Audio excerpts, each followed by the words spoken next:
अस्सलाम वालेकुम friends, agriculture online के साथ मैं हूं फ़रूख एजाज़ और आज की वीडियो में हम बात करने जा रहे हैं एरोपोनिक्स टनल टेक्नोलॉजी के हवाले से। ये एरोपोनिक्स टेक्नोलॉजी कोरिया की जानिब से पाकिस्तान को फ़राहम की गई है। पाकिस्तान में फ़र्स्ट टाइम ये एरोपोनिक्स टेक्नोलॉजी जो है वो इंट्रोड्यूस करवाई गई है। इस टेक्नोलॉजी की खासियत ये है कि इसमें फ़सलें जो हैं वो मिट्टी के बगैर यानी कि सॉइललेस काश्त की जा सकती हैं। इस वक्त एक ऐसी ही टनल में मौजूद हैं जहां पर आलू जो हैं वो बग़ैर मिट्टी के जो है वो काश्त किए जाते हैं। मसनूई तौर पर आर्टिफिशियल इंटेलिजेंस सिस्टम के तहत जो है वो इन आलू के पौधों को ख़ुराक फराहम की जाती है और आलू का सीड तैयार किया जाता है। ऐसी ही एक टनल का आज बाकायदा आपको विज़िट करवाएंगे। जो साइंटिस्ट यहाँ पर काम करते हैं उनसे भी मुलाकात करवाएंगे। आज ये फसल जो है वो तैयार हो चुकी है, हार्वेस्टिंग जारी है इस वक्त। यहाँ पर इस वक्त आप सारा व्यू देख सकते हैं कि ये एक स्पेशलाइज्ड स्ट्रक्चर है जिसके ज़रिए जो है इस सिस्टम को खड़ा किया गया है। ये थर्मोपोल की शीट्स आप देख सकते हैं जिनके ऊपर इन प्लांट्स को काश्त किया गया है। इनके नीचे पाइप्स गुजर रहे हैं जो कि मिस्ट सिस्टम के ज़रिए जो है वो पौधों को खुराक फराहम करते हैं। तो बहुत ही ज़बरदस्त सिस्टम है। यहाँ पर मैं कुछ आपको थोड़ी सी हार्वेस्ट की भी फुटेज दिखाता हूँ। यहाँ पर आप ये देख सकते हैं कि ये आलू जो हैं वो इस वक्त हार्वेस्ट किए गए हैं जो कि सॉइललेस तरीके से काश्त किए गए हैं। ये बेसिकली सीड हैं। ये आप साइज़ भी देख सकते हैं इन पोटैटो सीड्स का और बहुत ही ज़बरदस्त टेक्नोलॉजी है। इसी हवाले से मज़ीद भी आपको विज़िट करवाते हैं। थोड़ा सा मैं आपको ये भी दिखाना चाहूँगा कि ये बिल्कुल हवा में एलिवेटेड हैं। ये आप देख सकते हैं कि ये बिल्कुल भी इसके नीचे जो है ये एक पाइप्स हैं जिनके ऊपर ये स्ट्रक्चर को खड़ा किया गया है और उसके ऊपर ये एक स्पेशलाइज्ड स्ट्रक्चर है जिसके ऊपर ये थर्मोपोल की शीट्स आप देख सकते हैं। और इसके अंदर भी मैं आपको दिखाता हूँ कि ये सीड जो हैं वो लगे हुए हैं। तो ये प्लांट्स जो हैं वो काफ़ी ज़्यादा हेल्दी हैं। यहाँ पर आपकी मुलाकात जो है साइंटिस्ट से भी करवाते हैं और आपको मज़ीद जो रिज़ल्ट्स हैं यहाँ पर वो भी दिखाते हैं कि कैसे रिज़ल्ट्स हैं। ये आप देख सकते हैं कि प्लांट जिस तरह से इसके नीचे ये पोटैटो सीड जो है वो लगे हुए हैं, बहुत ही ज़बरदस्त रिज़ल्ट्स हैं। ये तकरीबन 6 के करीब 6 या 8 के करीब प्लांट्स हैं थर्मोपोल की शीट के ऊपर आप देख सकते हैं। और इसकी ग्रीनरी से आप अंदाज़ा लगा सकते हैं कि इसकी हेल्थ कैसी है। वकास साहब हमारे साथ मौजूद हैं जो कि इस प्रोजेक्ट पर काम कर रहे हैं। कोरिया से ट्रेनिंग भी हासिल करके आए हैं। वकास साहब बहुत शुक्रिया आपका। वकास भाई ये बताइएगा कि थोड़ा सा हमारे नाजरीन की क्लैरिटी के लिए कि बेसिकली ये एरोपोनिक सिस्टम जो है वो है क्या, क्योंकि अभी तक लोगों के कॉन्सेप्ट जो हैं वो थोड़े से क्लियर नहीं है। जी फ़ख्र भाई बहुत शुक्रिया जी। सबसे पहले इस तरह है कि ये हम एरो से मुराद करते हैं हवा में सस्पेंड। एरोपोनिक्स हवा में पौधा सस्पेंड होता है, ठीक है, और नीचे से न्यूट्रेंट इसको misting nutrient in the form of mist in plants को मिलते हैं, ठीक है। तो इसलिए हम इसको एरोपोनिक्स कहते हैं। ये नीचे मिस्ट सिस्टम भी लगा हुआ है, ये थोड़ा सा दिखाइएगा, ब्रीफ कीजिएगा। ये मिस्ट सिस्टम है, ये स्प्रिंकलर लगे हुए हैं, ठीक हो गया। और इधर से जो है हर इनिशियल में पहले हर 4 मिनट के बाद 20 सेकंड्स के लिए या 40 सेकंड्स के लिए इधर जो है स्प्रिंकलर ऑन होते हैं और ये जो फॉगिंग इसको ऑन होती है, ठीक है। और न्यूट्रेंट जो इसमें मिल रहे हैं पीछे टैंक में, न्यूट्रेंट हमने इन the form of micro nutrient हमने डिज़ोल्व किया और डिज़ोल्व फॉर्म में इसमें ऐड करते हैं और ये इसको स्प्रिंकलर करते हैं और ये दोबारा हर रीसर्कल होता है पानी। इसको हम एवरी अदर डे इसमें इसकी पीएच और इसी हम मेंटेन कर लेते हैं इसकी, यानी कि न्यूट्रिएंट्स को मेंटेन किया न्यूट्रेंट को मेंटेन कर जो प्लांट अब्जॉर्ब जो न्यूट्रेंट कर लेते हैं, न्यूट्रेंट कम हो जाते हैं टैंक में, तो हम उसका लेवल जो न्यूट्रेंट डाल के in the form of stock A B दोनों को डाल के उसका न्यूट्रेंट का लेवल मेंटेन कर लेते हैं। और इसके अब देख रहे हैं इसका अब ये स्प्रिंकलर चल पड़े हैं इसके, ये मिस्टिंग जिसको मिस्ट बड़े, अब इस मिस्ट के साथ खुराक भी शामिल है। इस मिस्ट के साथ खुराक भी शामिल है जो वो इन जड़ों को इन जड़ों को हम करते हैं। जब ये प्लांट छोटे होते हैं तो ये जड़ें बढ़ती हैं और with the passage of time ये जो इसमें स्टोलेंस बनते हैं, जब स्टोलेंस बनते हैं तो हम अकॉर्डिंग टू टाइम पीरियड देखते हैं कि इसको अब ऑलमोस्ट 40 to 45 डेज़ के बाद इसमें स्टोलन जब मैच्योर हो जाते हैं तो हम इसका न्यूट्रिएंट मीडिया जो है पहले इनिशियल ग्रोथ मीडिया देते हैं, उसके बाद फिर इसका मीडिया हम बदल देते हैं। इसमें फिर मीडिया वो होता है जिसमें ट्यूबलाइजेशन ज़्यादा होती है, नाइट्रोजन कम कर देते हैं, इसमें पोटाश ज़्यादा कर देते हैं, फिर उसकी वजह से इसका ताकि इसका बल्किंग साइज़ इसका बड़ा हो जाए। फिर उसके बाद जब ये ट्यूबलाइजेशन के ऊपर आ जाता है तो फिर हम इसका मिस्टिंग टाइम बढ़ा देते हैं। इसको मिस्टिंग टाइम हम 7 मिनट के लिए ले जाते हैं और इसको 20 सेकंड्स के लिए कर देते हैं। At the time of maturity, जब प्लांट मैच्योर होता है तो फिर हम इसको मज़ीद 10 मिनट के लिए इसको मज़ीद एक्सटेंड कर देते हैं। वजह ये होता है कि थोड़ा सा हम डरते हैं कि ताकि रूट्स इसके जो ट्यूबर हैं वो गल ना जाएं। ठीक है, ठीक हो गया। और ये जो टोटल जो क्रॉप है, ये पहले इनिशियल जो हमने पिछली दफ़ा लगाई थी इसको 3 माह, फिर हमने इसको प्लान किया कि इसको हम 4 माह तक इसको एक्सटेंड करके लेके चलें। ठीक है। और जब हम इसको 4 माह तक अभी हमने इसको एक्सटेंड किया तो इसमें हमें बहुत ख़तर ख्वाह इसमें फ़वाइद हासिल हुए हैं। इसका साइज़ बहुत ज़्यादा, और जो छोटे जो एग्जांपल है कि जो 1 ग्राम से नीचे थे वो बहुत कम हो गए हैं। ज़्यादा जो साइज़ में हमें ट्यूबर वो मिल रहे हैं जो 20 ग्राम से ऊपर के हैं। ठीक हो गया। और ये इसका हमें बड़ा ज़्यादा फ़ायदा हो जाएगा। वकाल साहब ये बताइएगा कि जितना ज़्यादा बड़ा ट्यूबर हो जाता है उसका उतना ही ज़्यादा बेनिफिट उसका इसमें ये है कि उसके जो चांसेस हैं उसके मरने के चांसेस वो कम होते हैं, उसकी जर्मिनेशन उसकी बहुत ज़्यादा होती है ज़्यादा।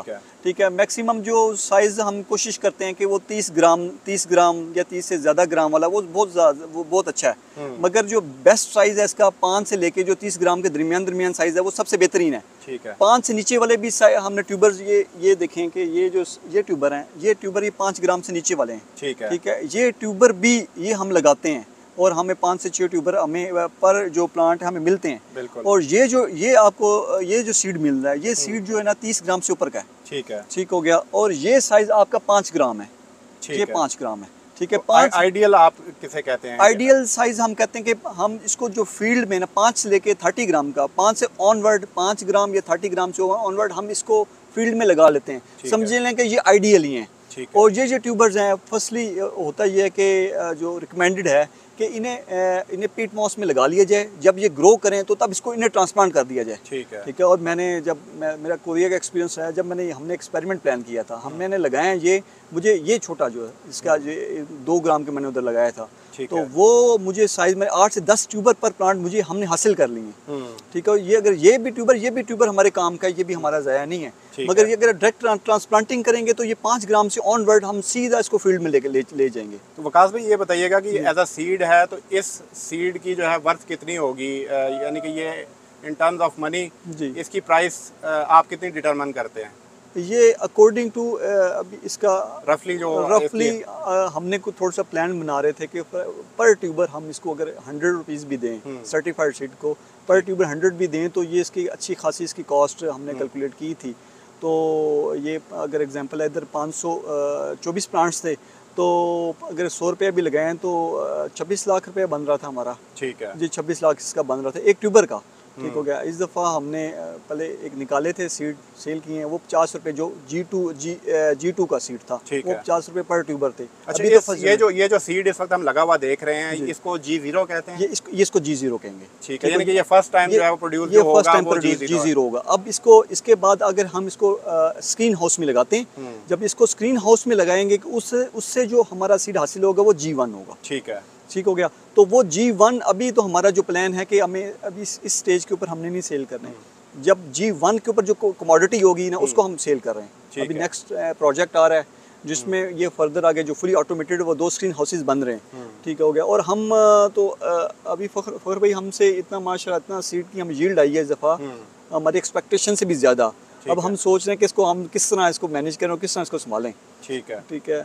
अच्छा वकास भाई ये बताइएगा कि ये जो टेक्नोलॉजी है, आप कोरिया से भी स्टडी करके आए इस टेक्नोलॉजी पर, तो जो रिवायती तरीका हम इख्तियार करते थे पाकिस्तान में सीड तैयार करने के हवाले से, उसमें और इस एरोपोनिक्स टनल टेक्नोलॉजी में क्या डिफरेंस आप देखते हैं? उसमें वाज़ेह फ़र्क ये है कि एक तो सबसे पहले कि वो हम जब फील्ड में लगाते थे सीड मल्टीप्लिकेशन में, उसमें वायरसेस के बड़े चांसेस आते हैं। ठीक हो गया। वो आपका हर दफ़ा आपके जो यील्ड है 10 से 20% डिक्रीज़ हो जाती है। ठीक हो गया। अब इसका ये है कि ये अब फर्स्ट जनरेशन का सीड है, इसको हमने अंदर कंट्रोल कंडीशन लगाया हुआ है। ठीक है। ये बीमारी से बिल्कुल इसमें पाक है, वायरस से बिल्कुल पाक सीड है। ठीक है। इसके बाद इसको हम मल्टीप्लाई करेंगे G1 में, तो उसकी जनरेशन क्योंकि हमने बचाया हुआ है वो भी स्क्रीन हाउसेज में लगाया है। ठीक है। वो भी हमारा बिल्कुल पाक होगा सीड। ठीक है। इसके ये है कि बिल्कुल ये डिजीज फ्री सीड होगा आपका। ठीक है। वो उसमें जब हम पहले या दूसरे तीसरे साल लेते हैं, जिस तरह हम लगाते जाते हैं उसकी यील्ड डिक्लाइन करती जाती है।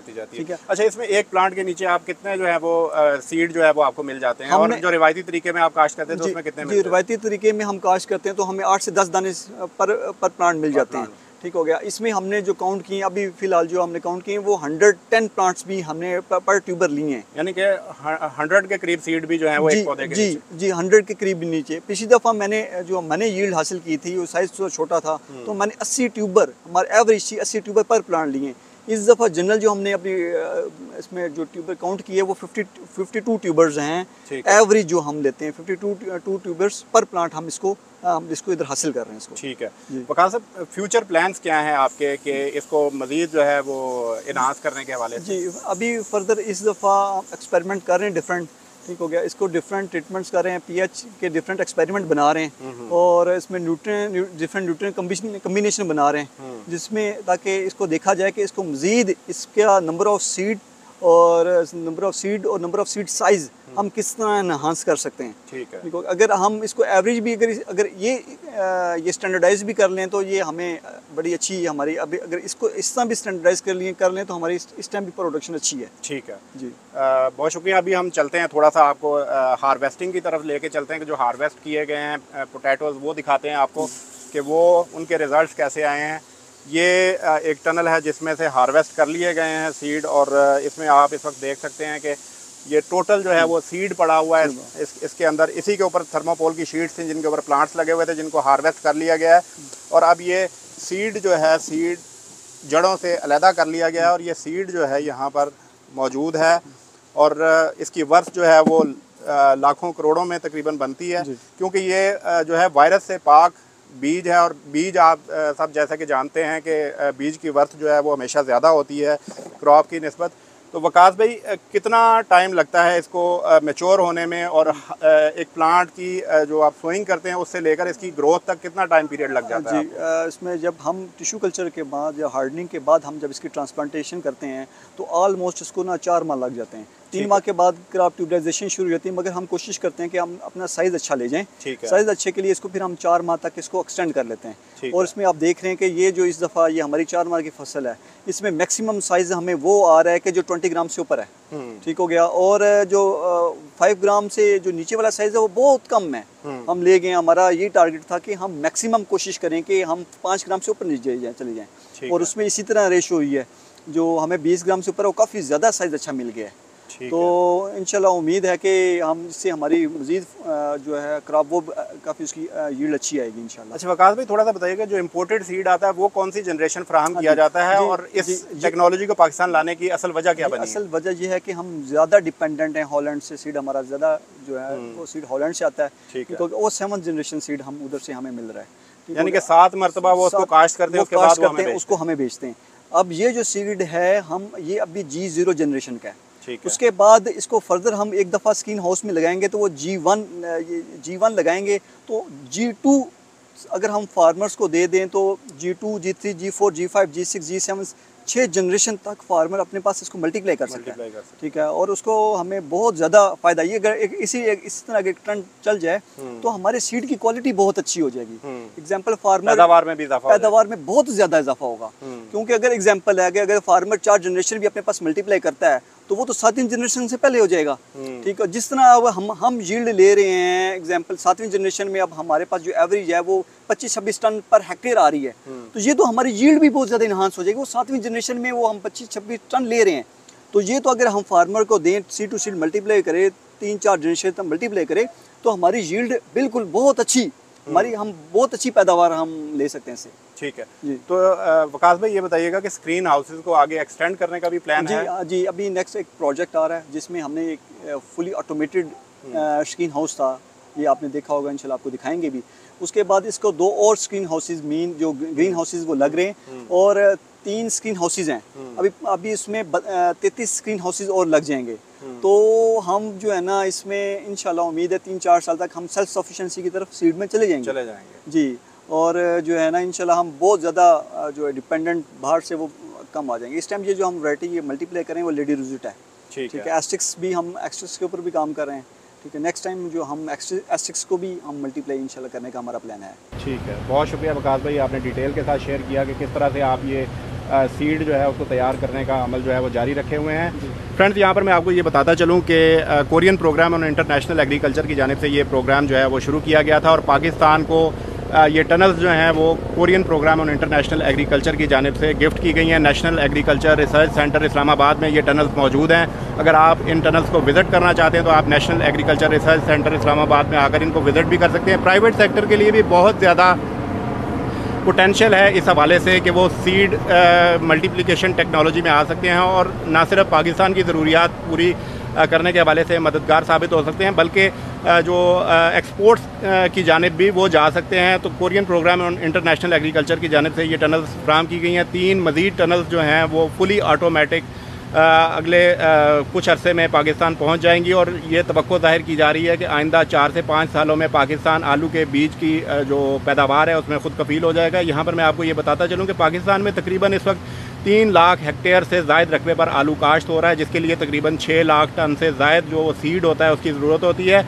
कुछ सीड जो है वो लोकली जो लोगों के पास मौजूद होता है उसी को दोबारा मल्टीप्लाई कर लिया जाता है, लेकिन जो है एक बड़ी मिकदार जो है वो हॉलैंड वगैरह से इंपोर्ट होती है, जिसकी वजह से बिलियंस ऑफ डॉलर्स पाकिस्तान को स्पेंड करना पड़ते हैं बैरून मुल्क और पाकिस्तान का कीमती ज़र मुबादला भी ज़ाया होता है। तो इस टेक्नोलॉजी के ज़रिए आइंदा 5 सालों में जो है वो पाकिस्तान आलू के बीज में ख़ुद कफ़ील हो जाएगा।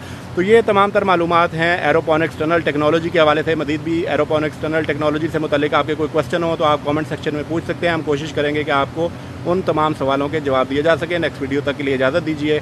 अल्लाह हाफ़िज़।